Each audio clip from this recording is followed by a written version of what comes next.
जय श्री राम दर्शक बंधु श्री राम दूत वास्तु भवन को मु आपन को स्वागत जनाऊँ।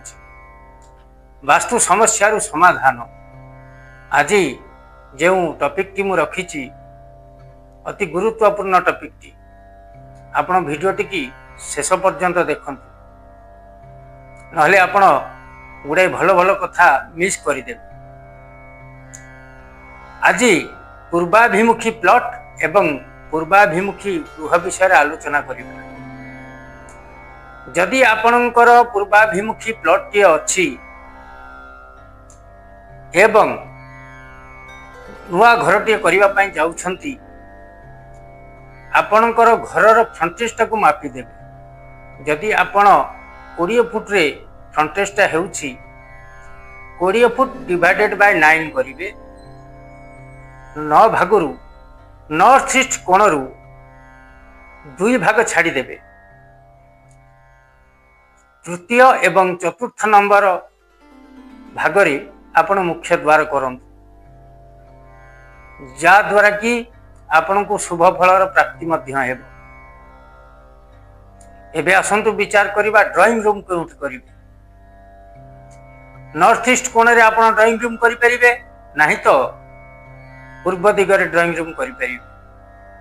तापरे साउथ ईस्ट रे आपण रोसई घर करंतु एवं रोसई घर को लागि कि साउथ पट कांथरे भार देई पूर्वरु पश्चिम को सीढ़ी करंतु,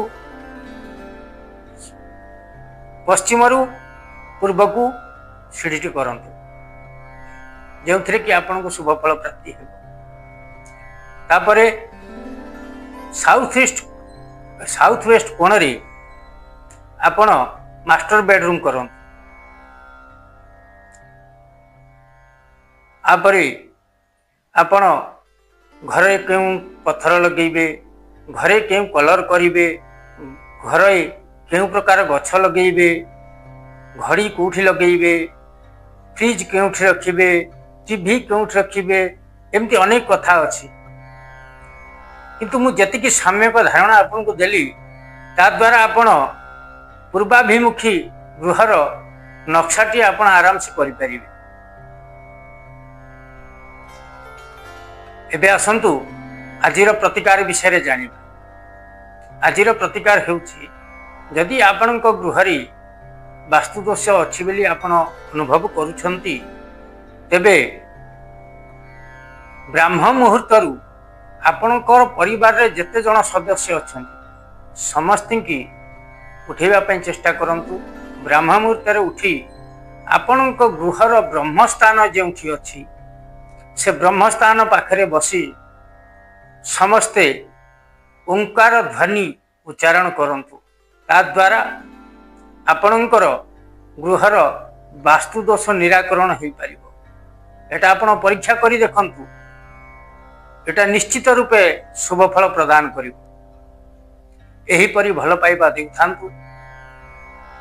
जदि ए वीडियो माध्यम रे मु आपन किछि प्रतिकार बा उपकार करि थाए ता पई आपण लाइक एवं सब्सक्राइब मध्य करंतु। रहिली जय जगन्नाथ।